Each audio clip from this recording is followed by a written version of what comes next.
Jai Shri Krishna Chaitanya Prabhu Nityananda Shri Advaita Gadadhar Shivasad Gaur Bhaktavinda. Hare Krishna, Krishna Krishna, Hare Hare, Hare Rama, Rama Rama, Hare Hare. Jai Shri Prabhupada. Founder Acharya A.C. Bhaktivedanta Swami Prabhupada, Founder Acharya of the International Society for Krishna Consciousness. And we're reading in the Chaitanya Bhagavata, Madhya-Khanda. It's chapter 24, entitled Description of the Revelation of the Universal Form and Other Pastimes.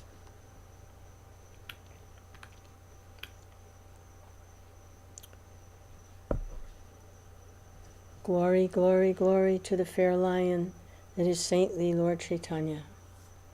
Glory, glory to the Lord who protects the devotees. Glory to the Lord who heroically vanquishes the demons. Glory, glory to Lord Chaitanya, the son of Sachi and Jagannath Misra. Glory, glory, glory to Lord Chaitanya, hearing and chanting whose glories purify the heart. Glory, glory to Lord Chaitanya, the life of Jagadananda. Glory to Lord Chaitanya, the life and wealth of Haridas and Kashishvar. O ocean of mercy, O friend of the downtrodden, O Father of all, if anyone says to you, I am yours, you accept him and become his master. In this way, Lord Chaitanya always enjoyed many different kinds of Sankirtan pastimes in Navadvip. Simply by hearing Lord Krishna's name in Hari Sankirtan, Lord Chaitanya would fall to the ground. Whether he was in the town, in a courtyard, by the water, or in a forest, a stream of tears would flow from his graceful eyes without stop. The Lord's associates would always rescue him. Lord Chaitanya always tasted the nectar of devotion to the Lord. If he heard anyone say the name of Lord Hari in any way, Lord Chaitanya would forget himself and fall to the ground. He would tremble and weep. The hairs of his body stood erect. In the middle of town he would be overcome with ecstasy and would roll on the ground.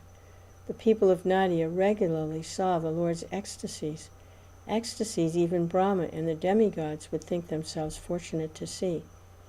At the end of his ecstasies, the Lord would fall unconscious, and his servants would gather, pick him up, and carry him to his home. Once in the Lord's house, they would perform Sankirtan. In this way, the numberless universes became filled with bliss. The Lord's ecstasies cannot be described. How was the Lord overwhelmed by tasting the nectar of Lord Krishna? I do not know. One moment he would say, I am Krishna, the cowherd boy, more handsome than Kamadev. And the next moment he would say, I am Lord Krishna's servant eternally. Some days he would chant japa, Gopi, Gopi, Gopi. Then he would hear Lord Krishna's name. He would burn with great anger. He would say, Where is your Krishna? He's a great thief. He's an arrogant rogue, a deceiver. Who would worship him? First he conquers women, then he cuts off their ears and noses. Like a hunter, he took away my Vali's life. Why should I hear talk of this thief? In this way, Lord Chaitanya would become angry if someone spoke the word Krishna. Moment after moment he would chant, Gokula, Gokula. Then on other days he would chant, Vrindavan, Vrindavan. On other days he would happily chant, Mathura, Mathura. On other days he would scratch the ground with his toenail. Sometimes he would draw on the ground a threefold bending form. Gazing at the form he would weep. The ground floated in his tears. Sometimes he would say, I see a great forest filled with lions, tigers, and bears. And sometimes he would say that night was day and day was night. Seeing the Lord's ecstasies, the devotees would hold each other's necks and weep. The Vaishnava servants of the Lord easily saw ecstasies that even Brahma yearns to see. Avoiding his own home, Lord Chaitanya always stayed in the homes of the Vaishnavas. Only sometimes, to please his mother, would the Lord participate in external ordinary activities. All the devotees were filled with happiness. Everyone joyfully chanted Lord Krishna's holy names. Enjoying endless pastimes, the wild lion that was Lord Nityananda wandered in home after home in Nadia.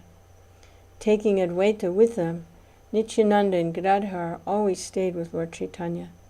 Their conversation was always about Lord Vishnu.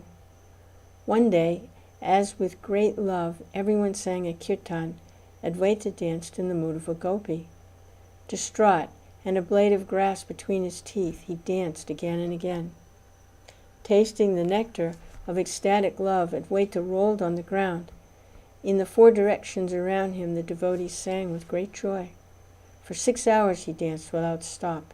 At the end, all the devotees were exhausted. Gathering together, they stopped Advaita. Advaita sat down, and the devotees sat around him in the 4 directions. As Advaita peacefully sat, Srivas, Ramai, and others left to bathe. Then Advaita's distress increased more and more. Falling to the ground, he rolled about in Srivas's courtyard. Busy in some other activities, Lord Chaitanya was in his own home. In his heart, he could see Advaita's distress.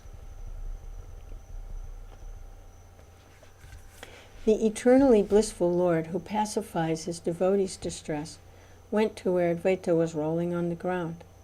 Seeing Advaita's distress, with his own hand, Lord Chaitanya picked him up, took him into Lord Vishnu's temple room, and sat down. Smiling, Lord Chaitanya said, "Listen, Acharya, what do you want? Tell me what you want." Advaita replied, "You are the essence of the Vedas. Lord, I want you. What else would I want?" Smiling, Lord Chaitanya said, "I am here before your eyes. What more do you want? Tell me." Advaita said, "Lord, I speak the truth. You are the truth described in the Vedanta and in all the Vedas. Still, I want to see some of your powers and opulences." Lord Chaitanya said, "What do you want? Tell me." Advaita said, "Lord, what Arjuna saw in ancient times, I yearn to see." The moment he spoke these words, Advaita saw himself sitting on a chariot. In the 4 directions around him, great armies ferociously fought. On the chariot, Advaita saw dark and handsome Lord Krishna, a conch shell, chakra, club, and lotus in his 4 hands. The next moment, he saw the form of the numberless universes, a form that had a moon and sun and many oceans, mountains, rivers, and gardens. Again and again he saw millions of eyes, arms, and faces. Then he saw Arjuna offering prayers. Great flames burned in each mouth of the universal form. Flying like moths into the flames, the demons and blasphemers were at once consumed. The sinners who blasphemed and attacked others perished in the great flames of Lord Chaitanya's mouth. By Lord Chaitanya's mercy, Advaita Acharya saw this form. Others had no power to see it. Advaita wept with joy and love. Placing a blade of grass between his teeth, again and again he begged for service to the Lord. Meanwhile, Nityananda was joyfully wandering in Nadia. Nityananda knew all that Lord Chaitanya had manifested. He knew the Lord was revealing his universal form.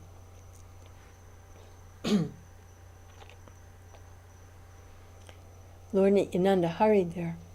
Standing before the door of Lord Vishnu's temple, Nityananda roared. Aware that Nityananda had come, Lord Chaitanya quickly opened the door. Seeing the limitless universal form, Nityananda offered Dandavata obeisances and then closed his eyes. Lord Chaitanya said, "Rise, Nityananda, you are my very life. You know all about me. In truth, I become the property of anyone who loves you. To me, no one is more dear than you."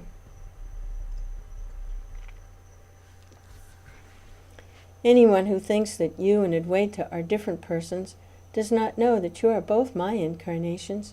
You're both supremely pure. Then, glancing at both Nityananda and Advaita, Lord Chaitanya blissfully danced in the temple room of Lord Vishnu. Then Lord Chaitanya roared, "Look, look," he loudly called again and again.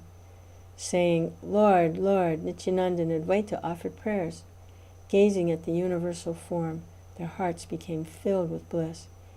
Even though these wonderful pastimes were manifested in Srivasa's home, no one else had the power to see them. This true story comes from Lord Advaita's mouth. Anyone who does not believe it is a sinner. Anyone who will not say, Lord Chaitanya is the Supreme Personality of Godhead, the Master of all, is a sinner and is never fit to be seen by Vaishnavas.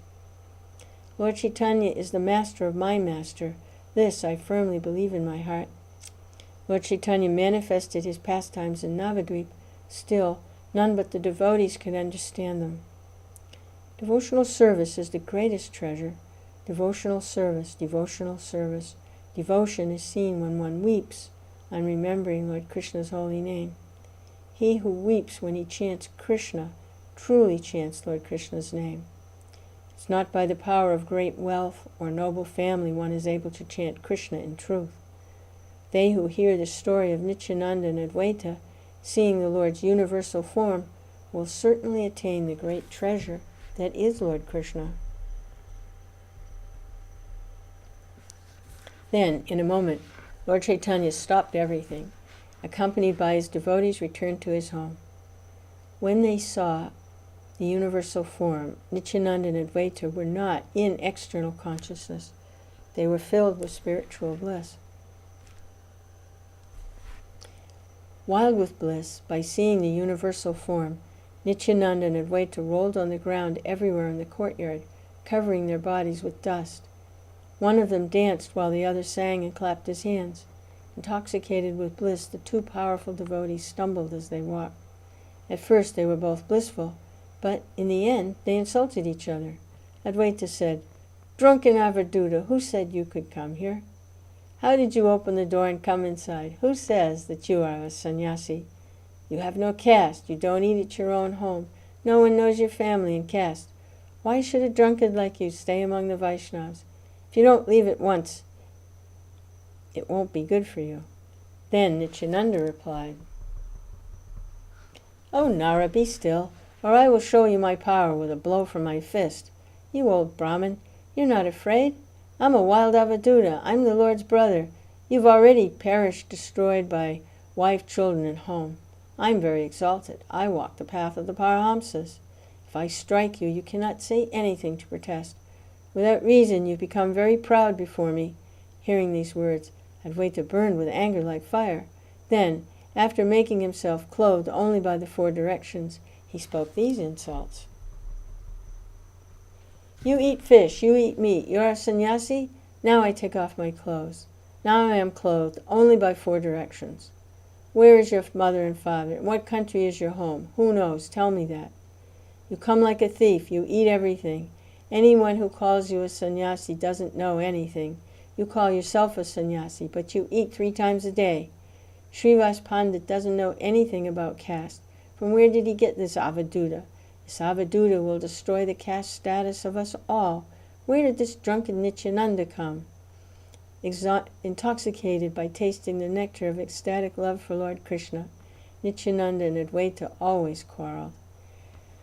Anyone who takes the side of one of them and then criticizes the other goes to his destruction. Anyone who, not understanding the heart of this loving quarrel, criticizes one and praises the other will perish. Anyone who takes Advaita's side and criticizes Gadadhar is very lowly and degraded. He will never be Lord Advaita's servant. When one incarnation of the Supreme Personality of Godhead quarrels with another incarnation of the Supreme Personality of Godhead, who can understand their quarrel? Their quarrel is only a pastime of Lord Vishnu and the Vaishnavas. Lord Vishnu and the Vaishnavas are equal. The blasphemers, however, have a different understanding. A person who sees that the Vaishnavas are not different and who worships Lord Krishna's feet will cross beyond this material world. The 2 moons, Sri Krishna Chaitanya and Sri Nityananda, my life and soul. I, Vrndavana, sing the glories of their feet. Hare Krishna.